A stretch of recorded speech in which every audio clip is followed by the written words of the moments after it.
Welcome to the Becoming Superhuman podcast, where we interview extraordinary people to bring you the skills and strategies to overcome the impossible. And now, here's your host, Jonathan Levy. Before we get started, I just want to let you guys know that this week's episode is brought to you by my new online course, Become a Superhuman.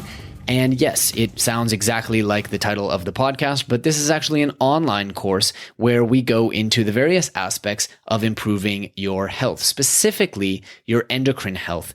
More specifically, getting your testosterone up to the optimal levels. Now, whether you're a male or a female, as we've learned in numerous episodes of the show, testosterone is the ultimate feel-good motivation, improved health, improved fitness, improved body composition, super drug. Okay, so everything from your mood to your recovery time and everything in between is affected by your body's endocrine health. And what my team and I have done is we've actually taken years of my own self-experimentation, years of research, every possible literature and study we could find, and we've condensed it into a simple 3 to 4 hour program that you can follow along and make simple, safe, and easy adjustments to your lifestyle to improve your endocrine health.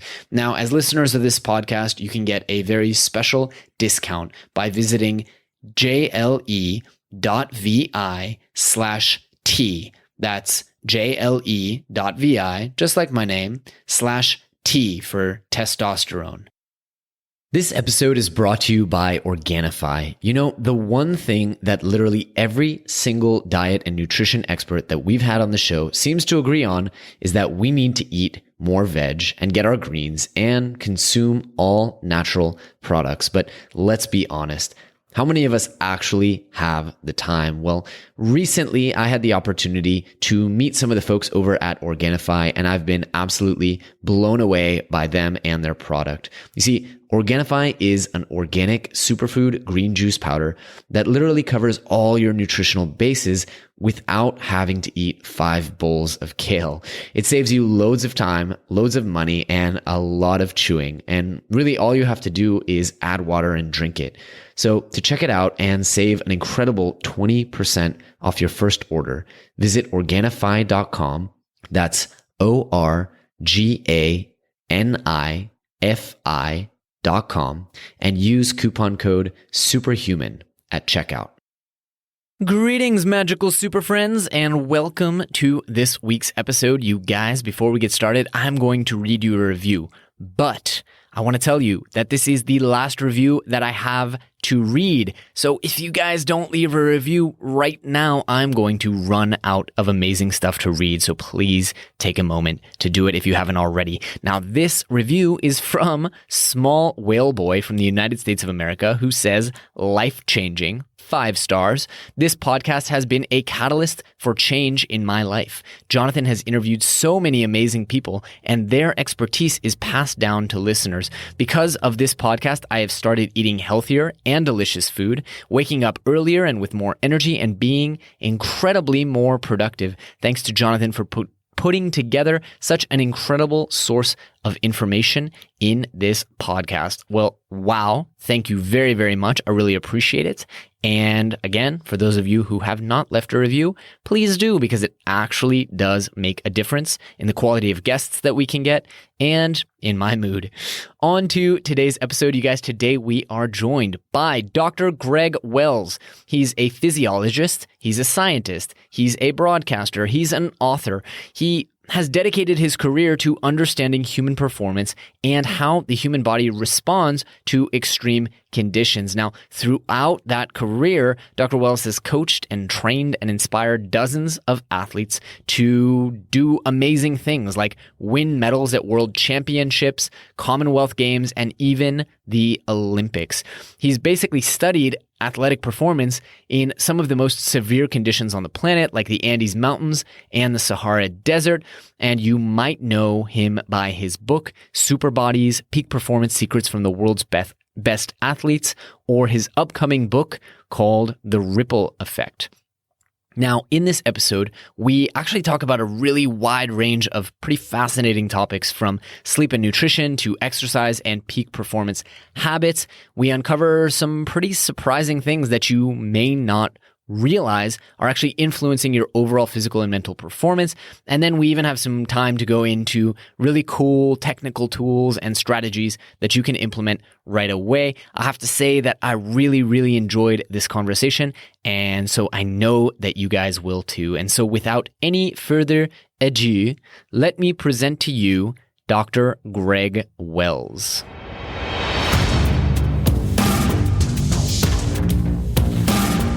Dr. Greg Wells, welcome to the show, my friend. How are you doing? I'm so good. Thanks for having me on your show. I'm so excited. An absolute pleasure. So, Greg, tell us a little bit about yourself and how you came to become an expert in peak athletic performance. What kind of led you down this path? Yeah, a long and winding path, but I started out young. Like when I was a kid, I was a swimmer, and I ended up being reasonably good at it. I'm from Canada, so I was on the Canadian national youth team, and coming up through the ranks, when I was 15 years old, I unfortunately broke my neck at a training camp in Florida, but came back from that, lots of rehab and neurosurgery and physio and all sorts of other stuff, and ended up still being able to swim, up to a couple World Cup events, not, Olympics or anything like that, but pretty close. Most of my friends made the Olympics, but I was just happy to be able to keep swimming all the way through university, which was totally incredible. And then after that, I started a consulting company straight out of college, where I took sports science information and applied it to business, did that for a few years, and quickly realized when one of my clients looked at my bill and she asked me, what are your qualifications? And I was like, I've got a kinesiology degree. She's like, I think you need to go back and do some more school, young man. So I went back and did a master's, PhD, and then 2 postdocs at a couple very good hospitals here in Toronto.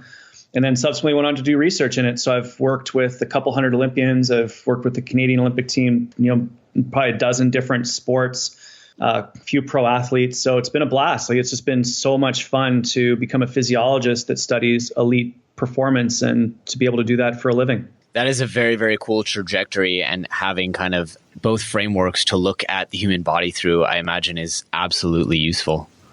Yeah, it's kind of cool because as a physiologist, you study the human body. And so as a result, you can play in nutrition, you can play in strength and conditioning, you can play in recovery regeneration, all of psychology as a physiological basis. You can get into the physiology of the brain. So you can really work as the hub of a wheel of a team of people that go in to help athletes. I do pretty much the same thing at the hospital for sick children now. I sort of play in high performance sport or chronic diseases. We take sports science principles now and apply them to do exercise medicine in kids with cancer and cystic fibrosis and heart disease, and use all the advanced imaging technologies that are available at a hospital to be able to do that. So it's expanded, and I get bored pretty quickly and pretty easily. So the fact that I can sort of jump into all of these different fields, work with incredible people, and apply it at 2 completely different ends of the spectrum of what humans are capable of, certainly makes for an interesting day, even though it's frantic usually, but it's always interesting. So are you allowed to tell us some of the more notable folks you've worked with, or is that kind of under lock and key, who you work with and what you've done with them? It's kind of under lock and key as to who the pros are. I can talk about the amateur Olympians, especially the ones that are retired. So one of the guys I work a lot with is a guy named Adam Van Koeverden, who did 4 consecutive Olympics, medaled in 3 of them, world record holder. Happy to talk about what I do with some of the pros. Can't mention who they are, but happy to talk about sort of what we do. And it's evolved over the years. But in general, what it involves when we get started is talking about what's the training program, what's it look like on a day-to-day basis, what's the plan for your year, and then breaking that down and then communicating that to the coaches or whatever other staff are working with that particular athlete. Usually it's an army of people that work with elite athletes these days, and just helping them figure out and have confidence in their plan. I think that when you get up to top 5 in the world, most athletes are kind of coaching themselves at that point, but they have an incredible team around them to provide them with advice, technical and coaching and psych and medical and all the nutrition, everything.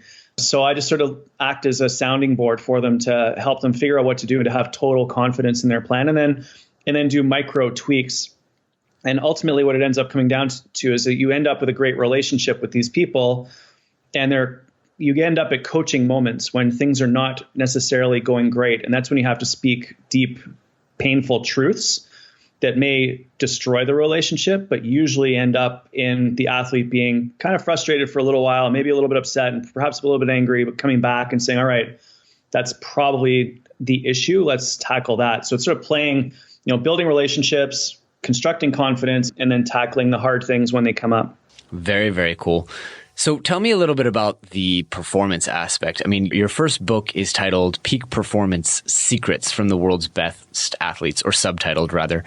So what are these secrets? I mean, what makes elite athletes perform at such a high level? Yeah, it's interesting. That book was Superbodies, and that was a subtitle. And it was fun to write. I wrote that right after the lead up to the 2012 London Olympics, and it was published right after that.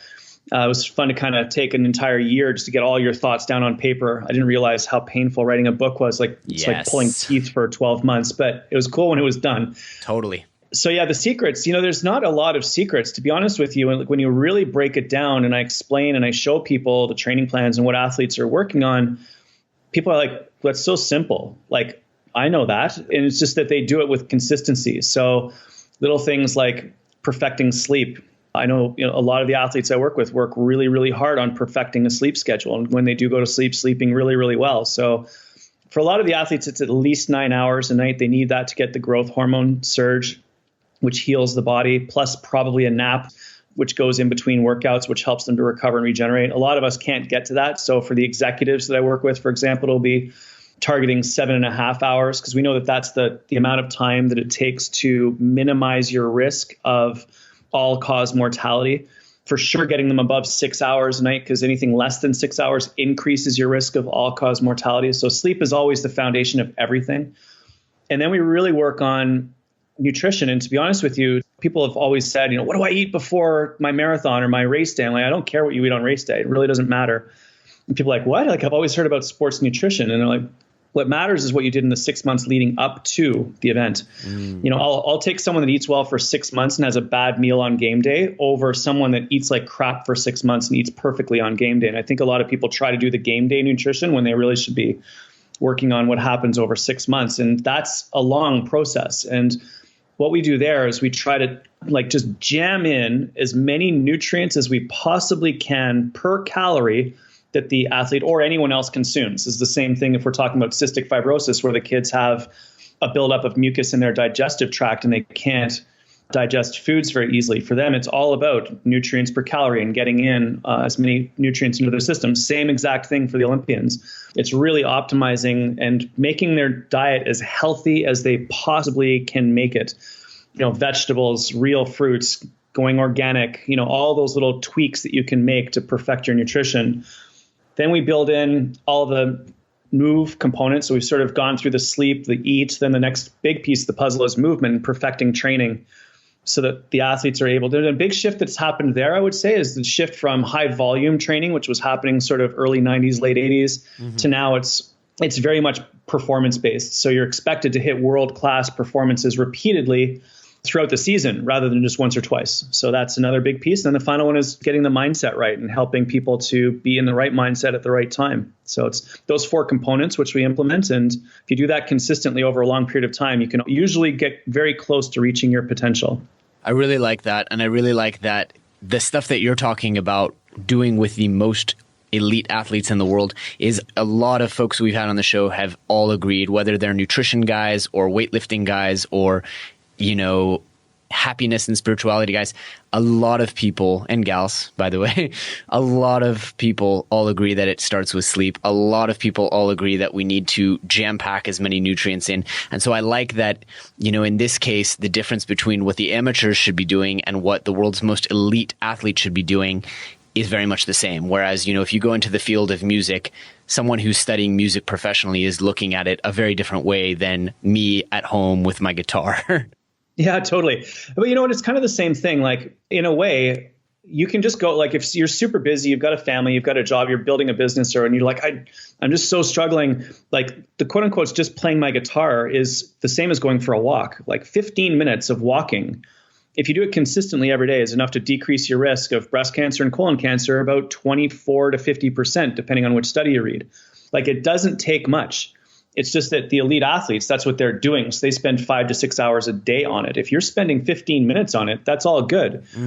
And that's just something that you can start to layer into your life and build out. So, I mean, I think it applies to music, it applies to drama, it applies to, the way that many of us probably look at our bank statements versus what someone or a woman in finance is doing, right? Like, it's just like whatever level you choose to take it to is all good. That's totally true. Though I have to say, Greg, one of the things that I noticed that wasn't in your kind of summary was genetics. So I wanted to ask, I think a lot of people look at Olympians or look at pro footballers, and it's partly true. We can all say, I'm never going to be able to dunk a basketball, and that is a genetic thing. I don't have the height. I don't have the whatever.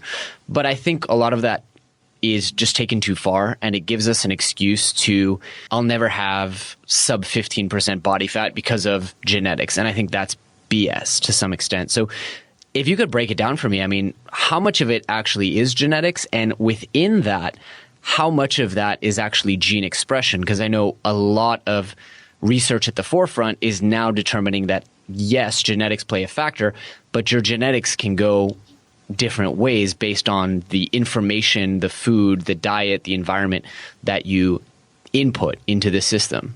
Yeah, I couldn't agree with you more on that one. I mean, obviously, it's largely genetics, because what happens is we all have DNA. The way that DNA works is that we get signals from our environment, whether that's food or temperature or light or exercise, and that all of that input to our DNA triggers our DNA to create new proteins. And those proteins are what our body gets built on. So, for example, if you do strength training consistently over time, that sends metabolic signals to your DNA to build more muscle proteins. And as a result, your muscles grow. It's the same thing if you do endurance training. You build more mitochondria, which fuel your endurance activities. It's a genetic signal. Everything is modulated via your genetics, your code, and then the expression, as you mentioned, what your DNA says, and then how it's expressed.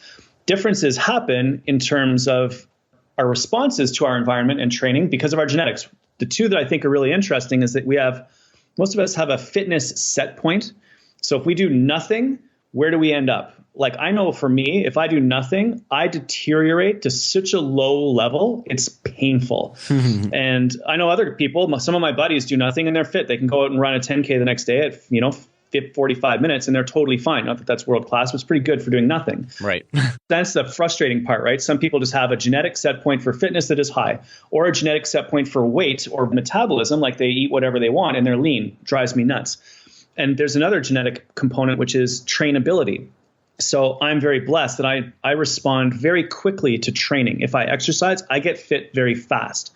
There's other people that train like crazy and make very little slow progress. You got to kind of figure out where you are on that. And that determines, but it ultimately doesn't change the fact that you've got to be consistent. You've got to do things that you love so that you're happy about it. You've got to find things that make you better. Mix it up, because every single type of exercise, whether it's stretching, whether it's strength training, endurance training, speed training, they all do different things to your body and they're all beneficial. So trying to mix them in and figuring out, what's the best combo for you, and then doing it consistently over time is the best way for us to be as healthy as we can, which I just simply call health set or health span, 90 great years, 1 bad week. And then there's the other component, which is lifespan, like how long are you going to live? So it's all about just using your genetics, whatever we're given, and expressing them the best that they can. And you're right, like using genetics as an excuse for body fat is, I believe, complete BS. Like, height is genetically determined, width is not.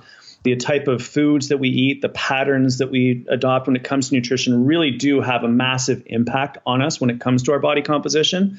And there's a whole field called nutrigenomics that is exploring that in more detail. But ultimately, it comes down to you can't outrun a bad diet, even if you have good or bad genetics. I like that, because I actually thought that you were going to kind of dodge the question, because I asked a 2-part question. You circled back to it, but in a way that kind of downplayed this genetic thing, almost as if to say, like, yeah, it doesn't matter what percentage of Michael Phelps is genetics, although I think that's a bad example because swimming is pretty genetically determined based on the, proportions and stuff like that. But it doesn't actually matter what percentage. What actually matters is, are you going to get the best outcome of your gene expression or not? Exactly. Like Michael Phelps has the genetic difference of longer arms than he is tall. Most of us, our arm span is equal to our height. His is longer. It allows him to leverage the water in a very interesting way. Usain Bolt has unique genetics. This is just, but we're looking at, there's 7 billion people on the planet. This is number one, right? The rest of us don't need to work. All it is you determining what you can control and what you cannot control. You cannot control your genetics. That's your parents' benefit or fault, right? You've got what you got. So the question is, how do you optimize that and reach your genetic potential, whatever that happens to be? And that's the battle that all of us can start to, the fight that we all can start having. It doesn't have to be a fight. It can be a process. It's fun. It's enjoyable, because when you start to eat well, you just feel amazing. When you start to exercise and discover what you love and what works for you, you feel awesome and your body responds and your mindset gets better. Then you discover positive psychology and how you can use and adapt your mindset to your day so that you can be happier and you can enjoy your work more and you can be with your family more. Like, we can bring that back to genetics if you want, but ultimately it comes down to routine, strategies, tactics, tools, techniques that you use every single day to construct the life that you want. Mm-hmm. And if you do that based on science and research and the best information, then you are going to be super successful no matter what. So, all right, I have to admit, you kind of have already covered a lot of the stuff that I wanted to talk about. Just in that one answer. I mean, we talked a little bit about sleep. We talked a little bit about nutrition, but I do want to dive deeper. And I'd like to spend a little bit more time in the interview just going into what are the most specific and most impactful behavioral and lifestyle changes that kind of the average human being can make to improve their physical performance. So we kind of checked sleep off, get up to 9 hours of sleep. We kind of checked, diet off, though I'd like to go a little bit deeper into that. What are the other things? Yeah, interesting. Or is that it? Because that's an answer in and of itself. If it's like, hey, guys, just do this, that says something too. Yeah, well, when it comes to sleep, what I would say is target 7.5 hours, because the research says that gives you the longest possible life. If you're stressed, if you're tired, if you're sick, bump it up to 9. No big deal. When it comes to diet, I'd say there's the research is quite clear that there's 2 diets that extend life and improve health. And those would be the Mediterranean diet, and the more plant-based that you can be, the better. There's I don't say vegetarian or vegan because that just causes too many problems. I just say plant-based because it takes the dogma away from it. Those would be the 2 nutritional strategies that I would use to extend life and improve performance for all of us. If you're, in the NFL, okay, we got to change things a little bit, but for the vast 99.9% of us, those are the strategies. Mm-hmm. When it comes to exercise, I recommend people try as much as you can to get in 4 components to your weekly plan. I want some fitness, which is like cardio type stuff. I want some strength, which is like for developing force, some flexibility, some stretching work. So flexibility and stretching, and then some speed work. We have to move our bodies fast. So fast, flex, fit, and force would be the 4 F's of fitness. If you want to just be overall wickedly healthy and able to do anything at any time.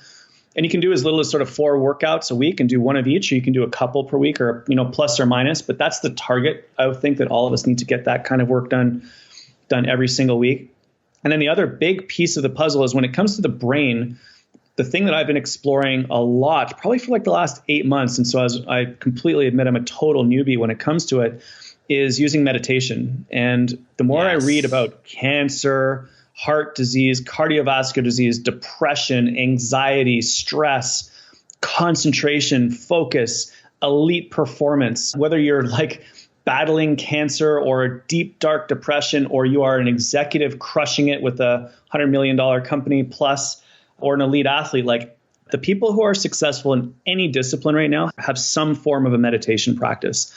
And I've been just playing with this, and the difference that it's making in my life is stunning and shocking. So I'm a huge fan of that component as well. But it's the rest of it is just the basics, and then we layer upon it as much complexity as you want. But yeah, meditation, I think, might be the secret sauce right now that people could probably add to their lives to make a huge difference. That's awesome. And you're not actually the first elite performance guy to talk about that in the sense, and it's pretty easy to explain. I mean, people think that meditation is woo-woo kind of religious, spiritual stuff, but meditation improves your heart rate variability and does all kinds of other really great stuff to control stress hormone and all that. But to quote Dr. Kirk Parsley, who was on the show, people with higher heart rate variability are measurably better at everything. From, aiming a rifle to writing beautiful copy, which I think is just so interesting that there's this one little thing that's like, how stressed is your body at a systemic level? And based on that, we can determine that you're more stable emotionally and physically. Yeah, I think heart rate variability is a really interesting factor. So the way that I've been describing that and started conceptualizing it is that, let's imagine you're super stressed. You're running, for example, and we'll do sort of a mental stress and a physical stress. You're running. And so as a result, your brain is sending signals down through your spinal cord to your body that you need to move. And as a result, those signals pass from your brain down through the middle section of your brain, right above your spinal cord, called the medulla. And the medulla controls your heart rate. So if there's a lot of information flying down from your brain and backwards, passing through this heart rate area, it makes your heart beat very rhythmically. So if it's like 120 beats per minute, if you're going for a jog, it's like bang, bang, bang, bang. There's no variability. It's absolutely set. And that's parasympathetic or sympathetic? That would be sympathetic activation. Right. So that's when your sympathetic system's activated because you're stressed. Same thing happens when your mind is stressed. Like if you're scared, all of a sudden, your heart will beat really hard and fast, right? Like let's say you get startled by something, 3 or 4 seconds later, your heart starts beating very quickly and very rhythmically. Same thing as if you're going for a run. It's just a mental driver versus a physical one. And your sympathetic system gets activated and your heart rate becomes very rhythmic, which means low variability in your heart rate. If you're completely relaxed, completely calm, staring out at the water at the beach or in the forest and just kind of hanging out and looking at the leaves, then your parasympathetic system gets activated. Your sympathetic system turns off, parasympathetic system turns on. And as a result, you shift into recovery, regeneration, and creativity mode.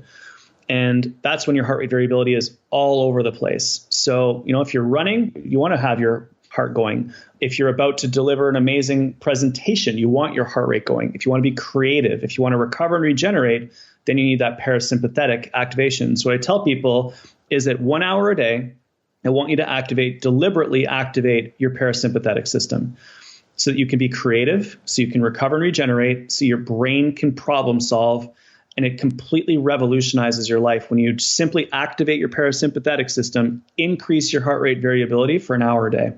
Absolutely. So it's really kind of counterintuitive, but actually what's happening is, you want your body to tailor blood flow and tailor kind of to, say you move your arm, you want the exact amount of additional blood flow to come through. And so it sounds kind of bizarre that you would want your heart rate to be all over the place, but it's actually the difference between being on the one size fits all heart rate plan and the difference between being on this perfectly tailored, I'm getting exactly the blood flow I need, where I need it, when I need it.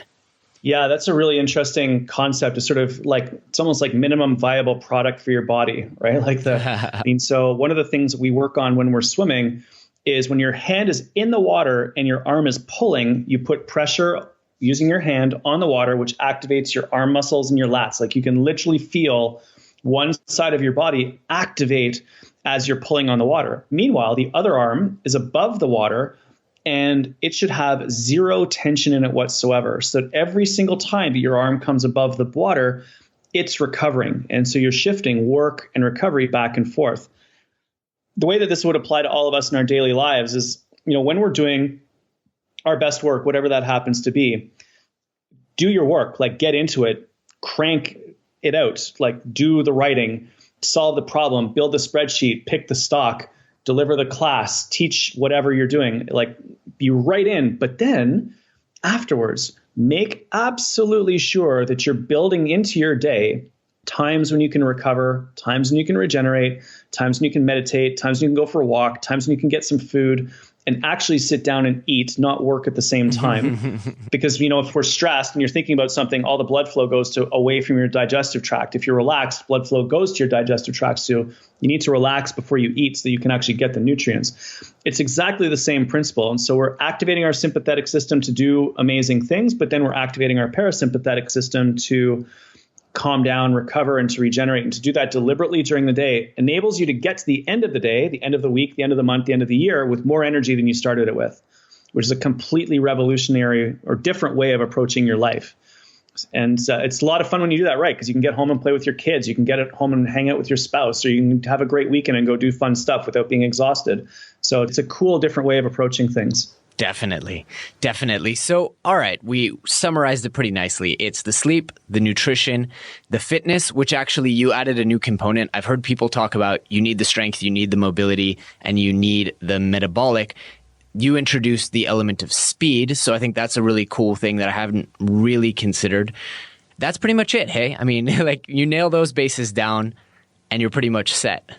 Yeah, if you do those, then you can start, if that's the foundation, then upon that, you can start to build the really important stuff. So, which is your performance ability, in the moment, what can you do to make sure that you're doing your best at whatever it is that you care about? And if I was to pick one thing, I've been very, very fortunate to go to 3 Olympics with media and sort of cover games and to commentate on it. And so I get to see and watch front row center what's going on at the Olympics. And if I was to pick one thing that determines whether or not Olympians are successful in the moment, it's whether or not they're focused. And those who are distracted, those who are not 100% engaged in what they're doing, those that look at the crowd, those that are, having fun at all the events, it's so easy to get distracted at the Olympic Games. It's so easy. But the ones that are dialed in and do nothing else other than their performance and preparing for their performance are the ones who are successful. And the analogy for us is perfect, because these days we have our smartphones. And as a result, when we're trying to do our work, you might be getting a text message, or you might be getting a snap, or you might be pinged on Facebook Messenger or whatever. And so that analogy is, I think, one of the most important things. If we can carve out 90 minutes a day to do our best work in a completely undistracted environment, all notifications off, all devices turned off, on your task, then it's a great way to learn from the Olympics and to take our performance from average to exceptional on a daily basis. And ultimately, that's what it's all about. It is so true. I also teach a class on productivity and automation. And even when I originally created the course, I didn't realize, that you have those little notifications that pop up while you're doing something. And even if you don't look at them, they throw you off. And so one thing that's kind of come up for me again and again and again is just the difference, when you accidentally are podcasting, say, and you put on Do Not Disturb, which I have on right now, and then you realize one day that, oh my God, I've been so productive since that podcast episode at 2:00. And you're like, oh, right, I forgot to switch off the Do Not Disturb function. Yeah. Or, your internet's been out, automatically the internet cut out and you didn't figure it out while you were writing away in your Word doc. And you're like, wow, this was an incredible day. You go to check your email, it doesn't work. Oh, that's why. Exactly. Yeah, totally. And I did that to get ready for this interview. I'm on a Mac, so I turned off all my notifications. I killed all of my mail's off, my phone is off, my iPad is off. And as a result, we're having an awesome convo. If I'd had my notifications going, I would have been constantly distracted and not been able to really engage with this. And you mentioned being sort of offset, and then later on you're like, oh, that's why. So, last year I went to Ecuador and we climbed Chimborazo, which is a volcano in Ecuador. It took us about 10 days and super high elevations and really, really difficult conditions. And it was an incredible experience, but we were in such a remote location that there was no cell phone coverage. There was no internet. So for about 8 days, I was completely internet free. And I have to admit, for the first 3 or 4 days, I was like, oh man, I wish I could post that. Oh, I need to check what about my family? What about my, email? And after about 4 days, it completely went away and we settled in and we got into an incredible rhythm. And as we were walking one day doing a training exercise on the mountain, I actually was able to solve I'm terrible at physics. I was solve a physics problem in my head that had been bothering one of my grad students about MRIs back in Toronto. My brain came back to life. And then after the expedition, we're driving back into Quito and my phone reconnected. I literally did not want to check I did not want anything to do with it because I knew the difference between what it feels like to be completely engaged to being constantly distracted. So I would beg of your audience, like if I was to give them one piece of homework, is like for an hour a day, turn everything off. Mm-hmm. One weekend a month, turn everything off. When you go on vacation, turn everything off. The world won't end. Just experiment with it and try to explore it because I think it would make a huge difference in people's lives. Absolutely. Absolutely. All right. So tell me this. I know that a lot of your work revolves around understanding the human body's performance in the really, really extreme conditions. Tell me a little bit about that. And I mean, is there anything that we mere mortals can learn from these extreme conditions? Yeah, probably. Every time I go and do something in these amazing locations, I went to help my friend Ray Zahab run across South America last year. He started in Chile, ran across the Andes, and ended up in Argentina. We really learned about recovery and regeneration. When we went and climbed the volcano in Ecuador, we really learned about how any sort of self-doubt can totally destroy your ability to perform. And I rode my bike across Africa in 2003, 10,000 kilometers from Cairo to Cape Town. And on that expedition, I really learned about how positivity works and how groups divide themselves into sort of the positive element and the negative element. So you always learn from something. And so what I would ask of people is just to consider what we call the media psychology effect. And who are you studying? Who are you listening to? What podcasts are you consuming? What Instagram feeds do you have going? And just make a total audit and ensure that every single little thing that's coming at you is mission critical and is going to drive you forwards. And even though you might think, oh, this is just my relaxed, distracting time, it can have a massive impact on you. We want everything to be helpful. We want you to be able to read amazing books. That's the recovery and regeneration thing that I learned. It's just like the importance of taking time to allow yourself to regenerate, eliminating self-doubt, which is all just about having confidence in your direction, about journaling, about gratitude, about making sure that you're clear about where you're going. And then the final piece is like making sure that your environment is completely conducive to helping you live an amazing life. Like if I was to pick like three things I learned from three crazy expeditions and how to apply them, those would be sort of the three things. There's always something to be learned from pushing yourself and getting out of your comfort zone. Amazing. I realized also one thing we didn't cover was supplements. I mean, that seems like at the elite athlete level, I know obviously they're doing drug testing, but every time at an Olympics, there's some amazing new compound that people discover that's legal, that's natural. I remember when beta-alanine was all the rage among the cyclists and where cordyceps was all the rage among the Chinese endurance athletes. Talk to me about supplements. I mean, which ones work, which ones don't, which ones are elite athletes using, and which ones should your average Joe be using? Yeah, it's interesting. We generally don't use a lot of supplements, to be completely honest. Like we do some beta-alanine for the high aerobic power group. I wrote a review article on that. One of my grad students did an incredible research review and we published that. So if anyone's interested, just flip me a note and I'll send you the PDF so you can read about that in detail. We definitely use caffeine, but we've discovered, one of my new grad students really discovered that there's a genetic element to caffeine. And if you have it, it can improve your performance or actually decrease your performance depending on which gene you have for that. So you have to be careful. Another one that a lot of people are using these days is omega-3s because it's anti-inflammatory. That's a big one for people to try to explore. But in general, because of drug testing and because of the fact that the vast majority of supplements that are available over the counter have substances in them that are not on the label, we generally stay away from them because the risk of a positive test is just way too high. Right. And to be frank, like if you're eating perfectly, you generally don't need the supplements. If you have weak nutrition, then maybe, but at the end of the game, you're not really in play anyway. So one of my rules is that if you're top 5 to 10 in the world, then we can start talking supplements. Anything below that, you really need to just train. You really need to just eat perfectly and figure out all of the other aspects before you try to deal with the supplements. So that's kind of the strategy that we've taken. That's very surprising because, obviously the media blows it out of proportion. Is like the way I learned about beta-alanine was like 10 years ago. And they're like, the secret supplement that is allowing, that kind of thing. Like the secret supplement that you don't know about that all the cyclists use and it makes them Olympians. That kind of thing, which to be fair, like if you're training every single day for 4 hours, beta alanine is a game changer. And I take it, to be able to do very, very high intensity workouts one day and then play and do acro yoga the next day without being completely destroyed. But it's interesting to have that viewpoint that like, we can talk about it after you're the most elite.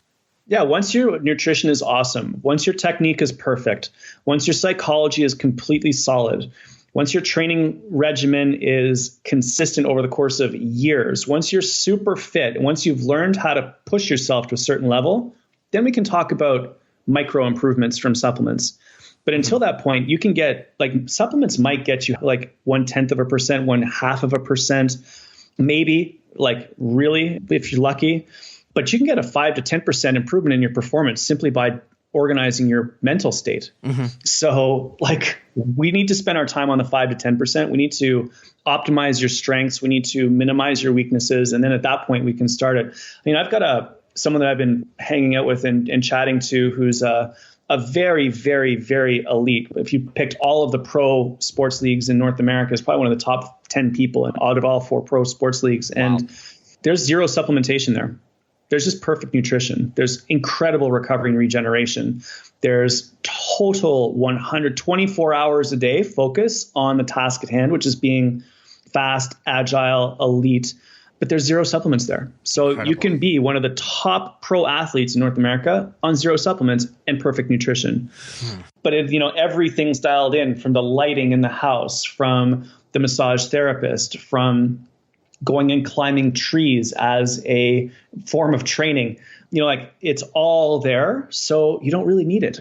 But if you found, for example, beta alanine works awesome for you under one circumstance to get you to your next workout, knock yourself out. The benefit of us being regular athletes is we can, and trying to be, athletes, even though maybe we're not competing at the Olympics, is we learn about our bodies. We learn about being healthier. We learn about recovering faster. So yeah, if you can find certain things that help you.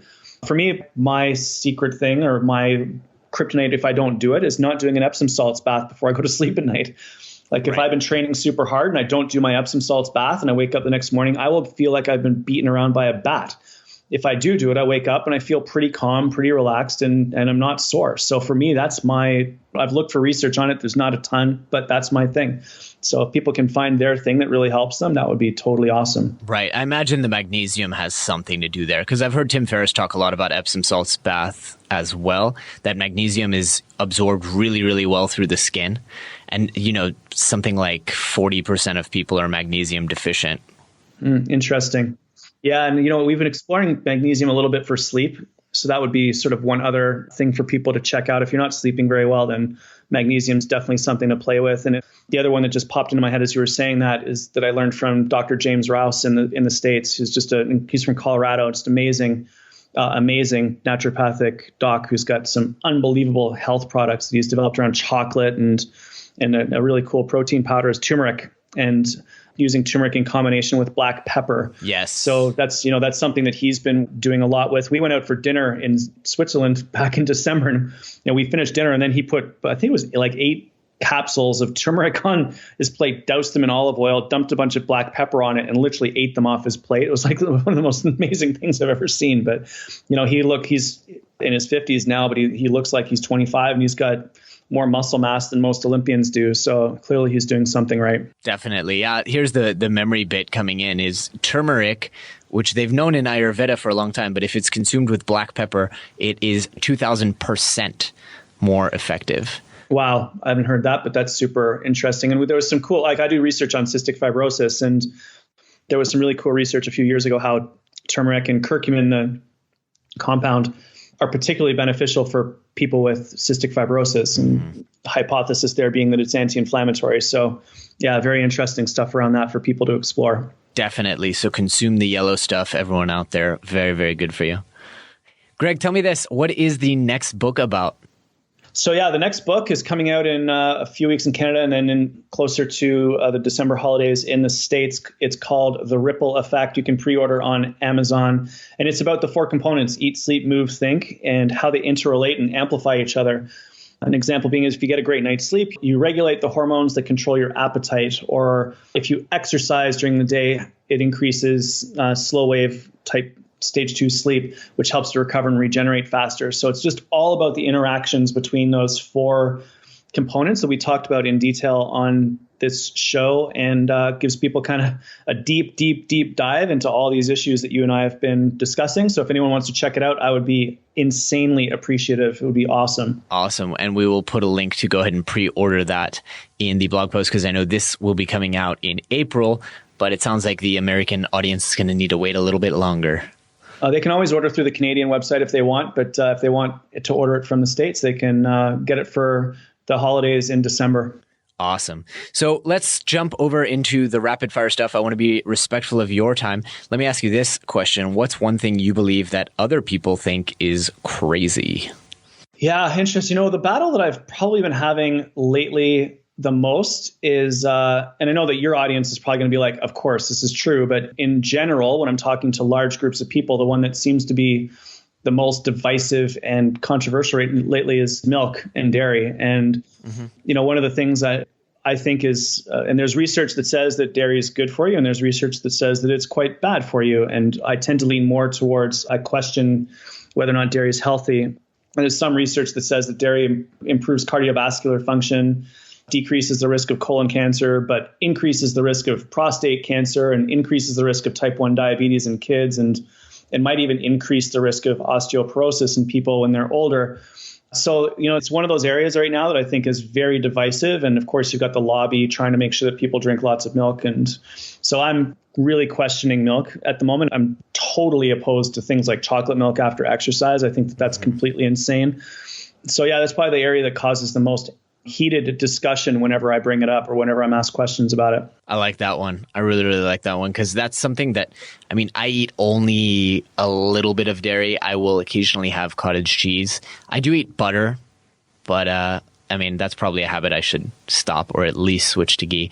So I definitely agree with you there. And it's pretty consistent with a lot of the stuff we've heard on the show. And especially just given what's in our dairy, I think is argument enough. Yeah, absolutely. Totally. Like if you really get down and start exploring it, it's really, really frightening. So, my family switched a lot to almond milk. We actually make our own almond milk, which is a lot of fun. I do a lot of coconut milk.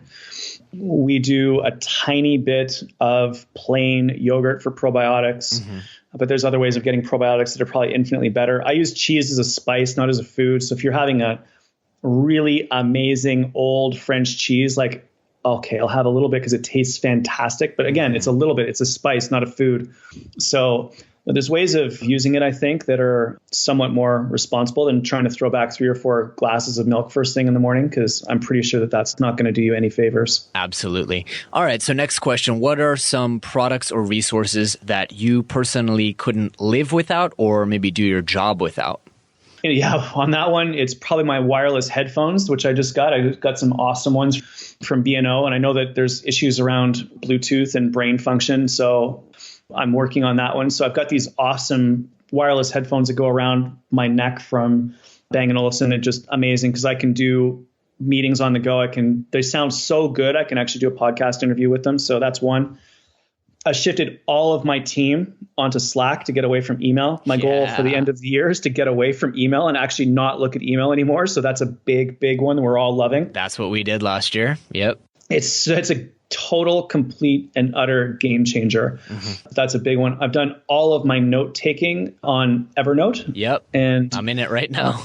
Yeah, I know. We're both working off Evernote right now as we do this interview, which is awesome. And the game changer on that one is my iPad Pro with the pencil. Oh. Because I can actually draw, I can take pictures of stuff that's up on a whiteboard and overlay them with writing. So my go-to tool now that I'm trying to shift my entire life onto is my iPad Pro, so that I can travel with it. I can do meetings with it. I can go around a day with it. But that's the tech that's allowing me to do what I'm doing, being in multiple places at the same time, travel the world, yet still run 2 labs in 2 different institutions and still get my job done. So I'm trying to build a technological framework that amplifies my time massively so that I can really impact the world. So I just tell people, like, spend some time figuring out what technology you're going to use, how you're going to use it, and liberate yourself from location and time. And if you can do that, you're going to really expand what you can do. So those are my go-to tools right now. Absolutely. I mean, that's the secret to everything that I do and how I do so much is I teach a course on it, but I really know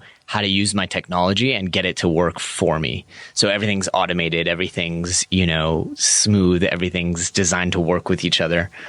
And it's a total game changer. Total game changer. Yeah, absolutely. Amazing. So on this show, we really like to assign homework. So I wanted to ask you if there's any homework that you'd like to assign for our listeners to do before next week's episode. Sure. Yeah. One of the things I did recently, which I thought was, I think one of the most beneficial things I've done for the year is a group of us got together in December at an event called the Titan Summit. And there, a few of us sitting at the back of the room, the speakers, one of whom was Alex Charfin, who may have been on your show. Yeah, he was great. Alex is totally awesome. And he and I sat at the back of the room and drew pictures of what our day should look like. And it wasn't like what our day is, it's what our day should be. And we started at 5 a.m. and literally drew with crayons what our morning should look like. And then in the evening, we did the same thing for the evening. And we drew with a crayon map, what is our day supposed to look like? And dreamscaped an ideal day versus the current day. And I didn't even worry about what the current day is. I just dreamscaped an ideal day. And since then, it's now, we're getting close to April. I've been working very, very diligently towards trying to build that into my life and be consistent with it. So yeah, if you could draw a picture of what your ideal day looks like, and don't be afraid to really break the rules on this and really dreamscape, it's a total game changer and certainly revolutionizing my life. So, and if people want to take pictures of them and throw them up online and tag me at Dr. Greg Wells on whatever social you want, I'll take a look and comment and try to give you guys some feedback on it. That's great. And it actually segues right into my next question, which is where should we send people to check you out and get connected with you? Yeah, sure. So my website is drgregwells.com, Greg, G-R-E-G, wells.com. And all my socials are that too, Twitter, Instagram, Facebook. I'm starting to do a lot of Snapchat because I'm speaking at so many schools lately, and the only way to communicate with students is through Snapchat. So on Snapchat, I'm trying to post just pictures of cool nutrition, healthy things that I'm doing, and the kids are asking a lot of questions about that. So yeah, at Dr. Greg Wells on social. That's great. And respect for overcoming. I have just this allergy to Snapchat. It's when I realized that I was getting old, is I was like, nope, not this one. I hung with it with Facebook, I hung with it with Twitter, but Snapchat, I'm just I cannot get my head around it. But respect to you for doing it for the greater cause. Well, you know what's funny about Snapchat is I was the same way. I went in, I tried it, I hated it, and I couldn't figure it out. I didn't understand it. And then I was like, you know what? I'm speaking to probably 2,000 or 3,000 kids every single month, and I can't connect with them. So it's I got to suck it up. So I spent an afternoon on the weekend, and I went on YouTube, and I was like, how to use Snapchat. And I suffered through it. Wow. And now that I'm using it, I actually really like it. So it's kind of cool. It's kind of fast. It's a little bit of the best of everything. So I would encourage you to explore it because, it's a neat way to connect with people and it's different. So, and I think it's going to be absolutely massive. So in 5 years from now, it's, I'd say that it'll probably a player. So it's probably worth investing a little bit of time in. Yeah. I mean, they just, as of the time of this recording, they just went public. So That's interesting. All right. Maybe I need to give it another chance. Yeah. Give it a shot. All right. So I want to wrap our recording, Greg, on this one question that we always like to ask, which is if people take away really just one big message and they carry that message with them for the rest of their lives, what would you hope for that to be? Probably the aggregate of 1% gains. Like, just do one little tiny thing better every single day. Don't worry about overhauling everything. Just be like, what's my 1% thing for today? Mm-hmm. And if you can do that, that's, that's 15 minutes of your day. That's 20 calories. That's whatever it is. Just be 1% better every single day. And if you can do that, you will be in a very, very different place in a year from now. It's fantastic. Dr. Greg Wells, I really want to thank you so much for your time and sharing your wisdom. I really enjoyed this conversation. I'm sure our audience has learned a ton of really great practical and useful stuff to help them achieve and overcome the impossible. So thank you so much. Yeah, my pleasure. It was so fun, and I'm totally appreciative of the opportunity to be on your show. Awesome. Well, let's keep in touch. Let me know what you're up to, and I look forward to talking again. Cool. Sounds good. All right, my friend. You take care. Take care.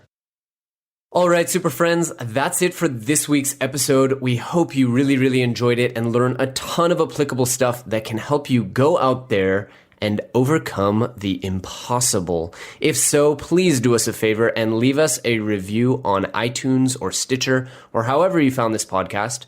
In addition to that, we are always looking for great guest posts on the blog or awesome guests right here on the podcast. So if you know somebody, or you are somebody, or you have thought of somebody who would be a great fit for the show or for our blog, please reach out to us either on Twitter or by email. Our email is info@becomingasuperhuman.com. Thanks so much. Thanks for tuning in to the Becoming Superhuman podcast. For more great skills and strategies, or for links to any of the resources mentioned in this episode, visit www.becomingasuperhuman.com/podcast. We'll see you next time.